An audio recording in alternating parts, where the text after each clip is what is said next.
After the height of the ancient Mediterranean world, Europe entered a long period of transformation that eventually created a new civilization. During the early centuries of the Common Era, the powerful Roman Empire dominated lands around the Mediterranean Sea. For many generations, it maintained stability, prosperity, and order through strong administration, organized armies, and impressive infrastructure, such as roads and cities. This long era of relative peace is known as the Pax Romana.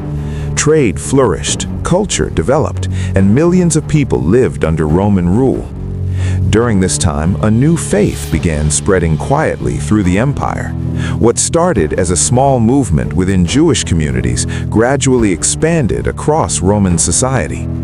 Over the centuries, this religion, Christianity, gained followers throughout the empire.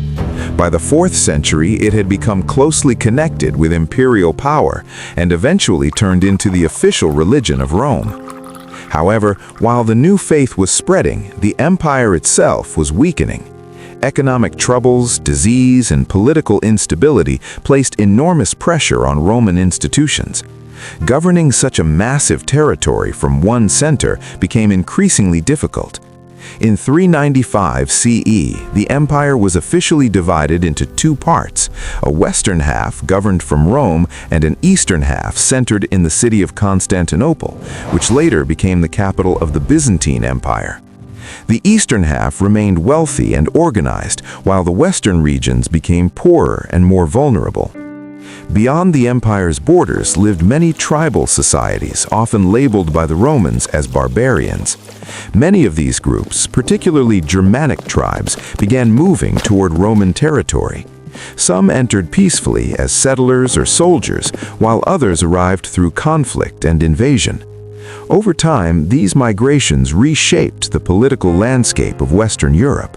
Roman authority steadily weakened until in 476 CE, the Germanic leader Odoacer removed the final Western emperor, Romulus Augustulus. This event symbolized the end of the Western Roman Empire. With imperial rule gone, Europe fragmented into numerous smaller kingdoms ruled by former tribal leaders. Groups such as the Ostrogoths, Visigoths, and Franks established their own states on former Roman land. Although their cultures were different from Rome's, many of their rulers eventually adopted Christianity and preserved certain Roman traditions. Cities shrank, long-distance trade declined, and literacy dropped as political authority became more localized. Meanwhile, the Eastern Roman world continued under the Byzantine Empire. One of its most ambitious rulers, Justinian I, attempted in the 6th century to restore Roman control over Western territories. His armies reconquered parts of Italy and North Africa, but maintaining these lands proved difficult, and new groups soon occupied them. In the 7th century, another major power emerged outside Europe. Rapidly expanding Muslim armies built a vast empire stretching across the Middle East and North Africa. Eventually, Muslim forces entered the Iberian Peninsula and moved toward the Frankish lands. Their advance into Western Europe was halted in 732 at the Battle of Tours, where the Frankish commander Charles Martel defeated the invading army. Charles Martel's family soon rose to dominate Western Europe. His son, Pepin the Short, took control of the Frankish throne and strengthened relations with the papacy. Pepin's own son, Charlemagne, expanded Frankish power through decades of campaigns. By the late 8th century, he ruled a vast territory across much of Western Europe. In the year 800, Pope Leo III crowned him emperor, symbolically reviving the concept of a Western Roman Empire. Charlemagne's reign encouraged learning, religious reform, and administrative organization. Scholars worked to preserve classical knowledge and improve education across the empire. Yet, after his death, the unity he had created quickly weakened. His grandsons divided the realm in 843 through the Treaty of Verdun, producing separate political regions that eventually developed into modern France and Germany. The following centuries were marked by frequent raids and invasions. Vikings from Scandinavia attacked coastal towns and navigated deep into European rivers. From the east came the Magyars, skilled horsemen who launched raids across Central Europe. Muslim raiders also struck southern coastlines. These constant threats weakened royal authority and forced communities to depend on local protection.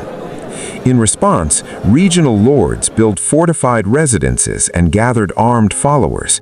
This environment led to the development of feudal relationships, where land and protection were exchanged for loyalty and military service.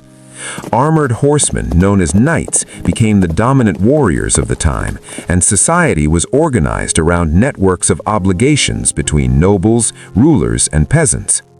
By the 10th century, conditions slowly began improving. Agricultural productivity increased as farmers adopted better tools and techniques. Populations grew, villages expanded, and trade routes revived. In England, rulers such as Alfred the Great helped unify Anglo-Saxon territories. In Central Europe, Otto I defeated Magyar forces and later established what became known as the Holy Roman Empire. Around the year 1000, Europe entered a long period of economic and cultural growth. More efficient farming produced food surpluses, allowing towns and cities to grow. Merchants expanded trade across regions, and new commercial centers appeared. Learning gradually revived, and some of Europe's earliest universities were founded under church influence. European expansion also intensified.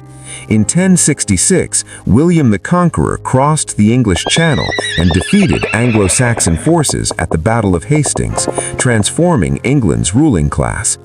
In Spain, Christian kingdoms fought Muslim states in a long conflict known as the Reconquista.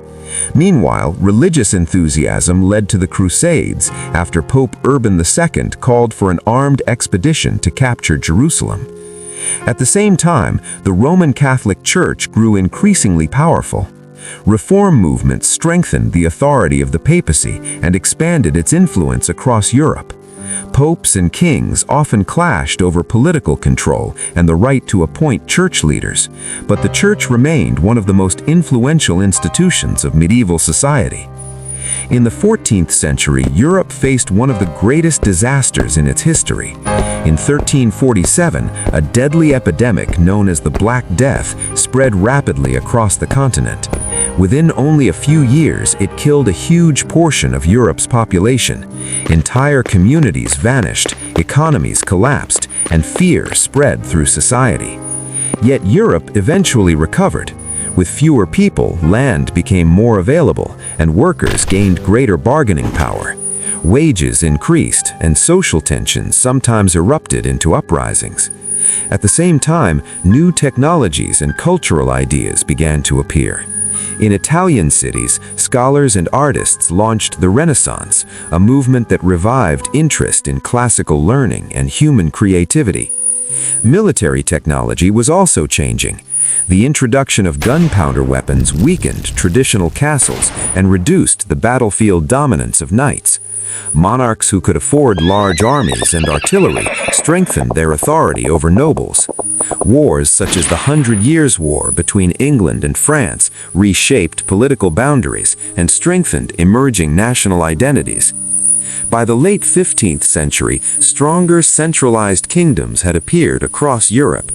In Spain, the marriage of Ferdinand II of Aragon and Isabella I of Castile united major territories and completed the conquest of the last Muslim kingdom in Iberia.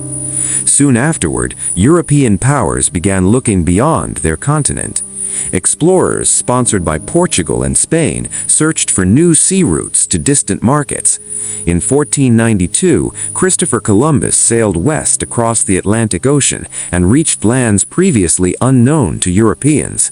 This moment is often seen as the transition between the medieval world and the beginning of the modern age, when European exploration and expansion would dramatically reshape global history.